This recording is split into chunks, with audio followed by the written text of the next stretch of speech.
నాకెందుకో నైట్లో బీహార్లో స్టే చేయాలంటే అసలు నచ్చలేదు, అన్సెక్యూర్డ్ అనిపించింది. అందుకే 250 కిలోమీటర్స్ నాన్ స్టాప్ వచ్చేసిన. నేను కాశీ రీచ్ అయ్యే వరకు 4:30 అట్లా అయింది. ఇప్పుడు డైరెక్ట్ ఏదైనా లాకర్ చూసుకొని సామాన్ అక్కడ పడేసి నదికి వెళ్ళి స్నానం చేసి క్యూలో నిలబడి దర్శనం చేసుకొని డైరెక్ట్ మళ్ళీ నేను తిరుగు ప్రయాణం స్టార్ట్ చేస్తా. నైట్ అంతా నిద్ర కూడా లేదు కదా, బాడీ అనీజీ ఉంది చాలా అంటే చాలా. దర్శనం అయితే కంప్లీట్ అయింది, ఒక 1 అవర్ పట్టింది. ఫోన్ ఆటలోడు కాబట్టి నేను వీడియో తీయలేకపోయినా. ఇప్పుడు నేను జబల్పూర్ దగ్గర దాకా వెళ్తాను. జబల్పూర్ ఒక 250 కిలోమీటర్స్ ఏమో చూపిస్తుంది. జబల్పూర్ వెళ్ళి ఈరోజు ఒక నైట్ స్టే చేసి మళ్ళీ మార్నింగ్ కరీంనగర్కి వెళ్దాం అనుకుంటున్నా. అసలు నిద్ర లేకుండా డ్రైవ్ చేసిన కదా, ఆ ఎఫెక్ట్ నడుపుతుంటే ఘోరంగా కళ్ళు మూసుకుపోతున్నాయి.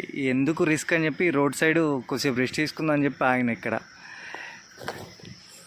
నేను జబల్పూర్కి ఇంకొక 170 కిలోమీటర్స్ దూరంలో ఉన్నా. ఈ నైటు జబల్పూర్ రీచ్ అయ్యి అక్కడ కొంచెం రెస్ట్ తీసుకుంటా.